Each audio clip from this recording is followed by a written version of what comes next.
Good morning. You listen to FloorDaily.net, and I'm Kemp Harr. I'm in Phoenix, Arizona at Carpet One's Winter Convention, and I'm with Eric Demaree, who's the president of Carpet One Floor and Home. Eric, how you doing? I'm doing great, Kemp. How are you? I'm good. I guess the first question I want to ask is, you've been here for a day and a half or so with your members, and many people out there would like to know, how did your members do in 2013? Well, as a division, we beat our plan by about 20%. Our growth through purchase volume, which we measure, was reported about 2 times what the industry averages were. So we believe we took market share. So overall, there's still some spotty markets, as you know, that people are still struggling. But, we had a better year this year than we've had in the last 5. So we're very thrilled with the progress our members are making, especially vis-a-vis competition in their marketplaces. Mm-hmm. So when you think about taking market share, do you think you're taking that from similar retailers? You're taking them from category killers, from home centers? Do you have a feel for that? I really don't. If you break it out, residential, remodel, replacement, we were probably flat to the industry, but our members are very diverse. So, we do restoration, we do commercial, we do builder work, we do retail work, unlike the home centers, which focus primarily on retail. So it's hard to get a read on that. I think we did fine. And vis-a-vis other independents, we know we took market share. So what are a few of the winning programs that you think brought your members the most growth?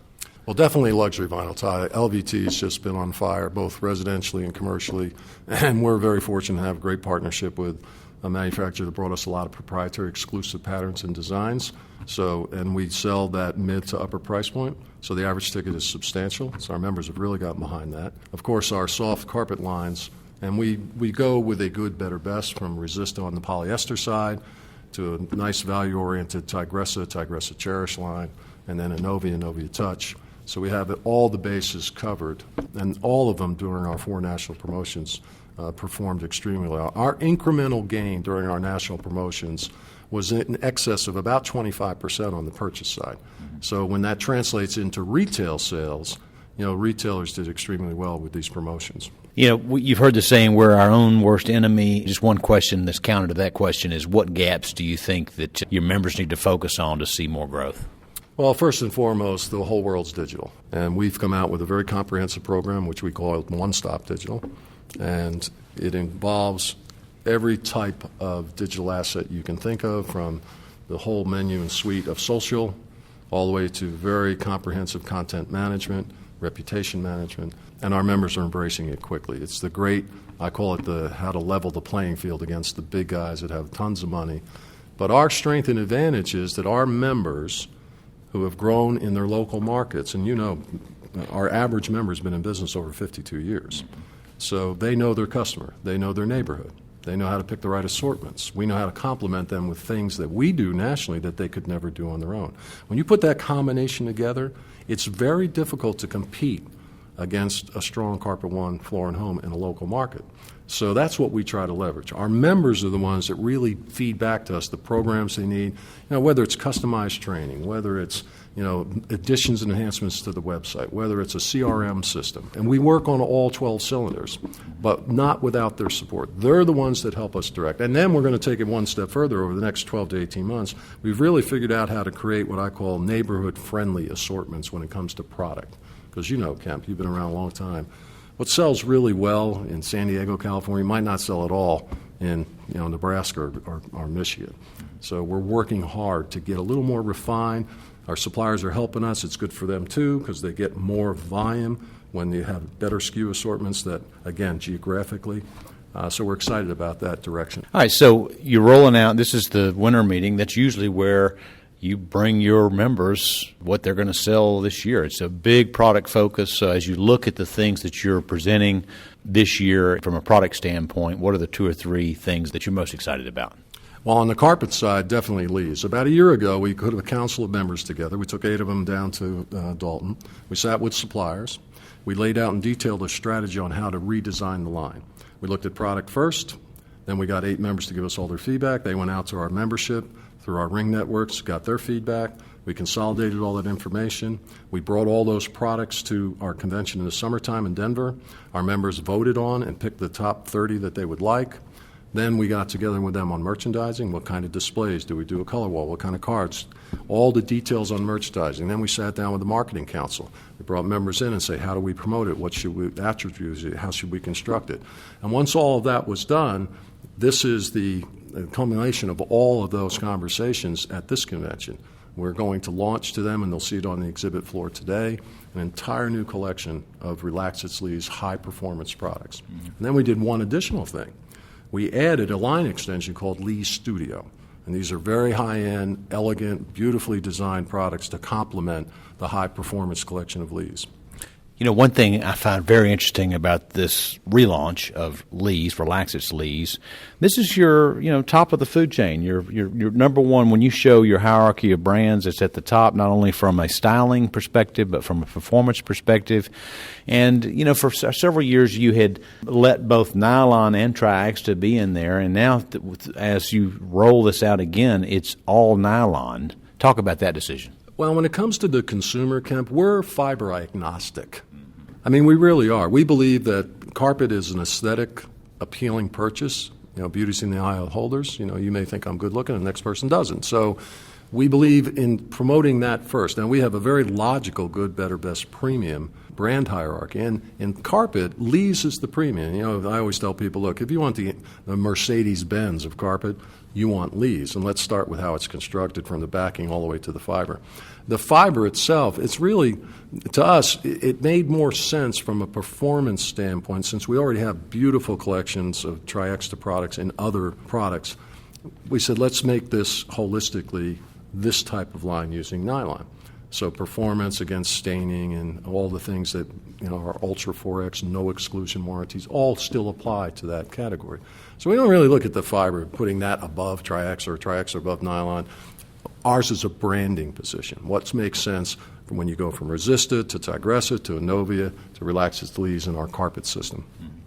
Another thing that you're doing is you're taking a look, like you did this year with Lee's, you're taking a look at your Selective floor program, which, I've been a student of for a long time because it's merchandising by lifestyle. It's the way they actually put it in the store.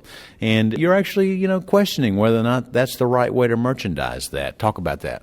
Well, again, based on feedback from the members and based on the introduction of all these new collections, whether it's soft fibers or Tri-X or Lee's, we're going to go back to them and pull in groups again and look at what can we do with the Selective 4 system going forward. It's single-handedly, over a course of 14 years, the most sustainable, best carpet selection system that this industry has seen.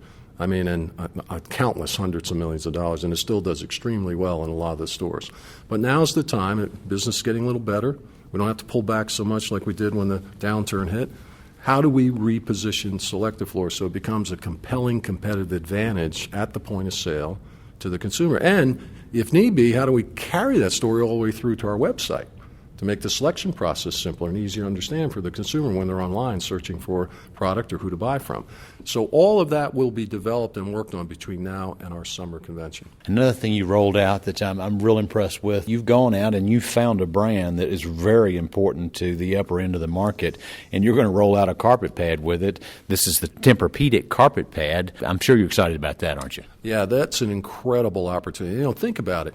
It is one of the most premier, best-known brands, period, in any product category. You say Tempur-Pedic and everybody knows what it is. Plus, the pad is outstanding. I don't know if you went down on an exhibit floor, but if you walk across it, the first thing you do is, oh, my God, I don't need to sleep in my bed anymore. I'll sleep on the floor.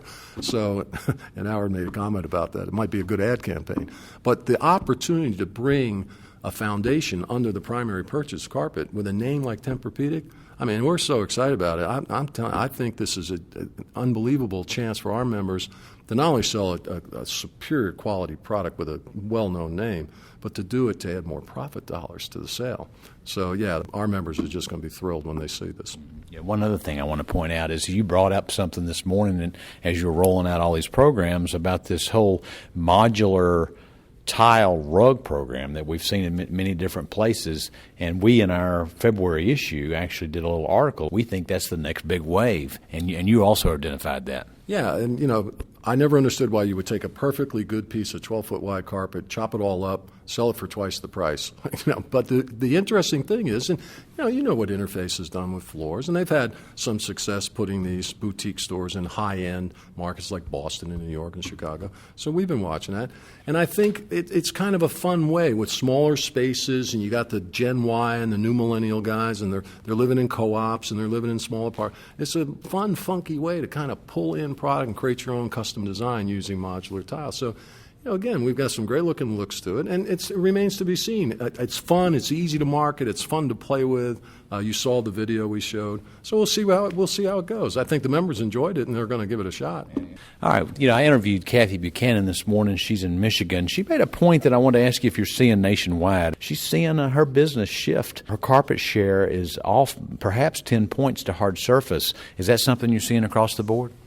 Well, not across the board, but certainly we've seen the industry numbers post over the last 3, 4, 5 years that hard surface continues to gain share proportionate to carpet. But carpet's still growing. I mean, people don't realize, and first of all, it's the largest category, it's like 50+%. But it's still going to grow at 2%, and it's still where all the profit is. Independent retailers know that they can make a good living with carpet and cushion. You try to go up against some of these category killers and monsters with the way they're giving away product and selling. We're not interested in selling laminate at 69 cents and cheap 3-inch wood at $1.85. But that's what you're faced with out there. Do you think part of this cause of some of the share loss with carpet is because of the closeness of the price differential to hard surface? Yeah, I think so. I think carpet's gotten a lot more expensive and everything else has gone up. But look, for $1,000 more, I can get a hardwood floor. It's so elegant. Plus, look at all the shelter magazines and Architectural Digest and online and House on the apps. Every brand new home, whether it's from Toll Brothers or anybody, they're always showing hardwood, hard surface, a lot LVT, ceramic tile, area rug. I mean, the whole bottom of the house has become hard surface, and carpet's going up the steps and in the bedrooms in most cases. So that trend will probably flatten out. I heard the industry numbers, I think, and Charlie Dilks would know this better, maybe 6 to 8% growth, in hard surfaces collectively and about 2% in carpet. So they're both growing. Let's hope they all grow. Yeah. I would agree with those numbers. So we're in January. We're looking at the beginning of 2014. This weather has been a beast. Tell me what that's doing to your members. It's making them cold.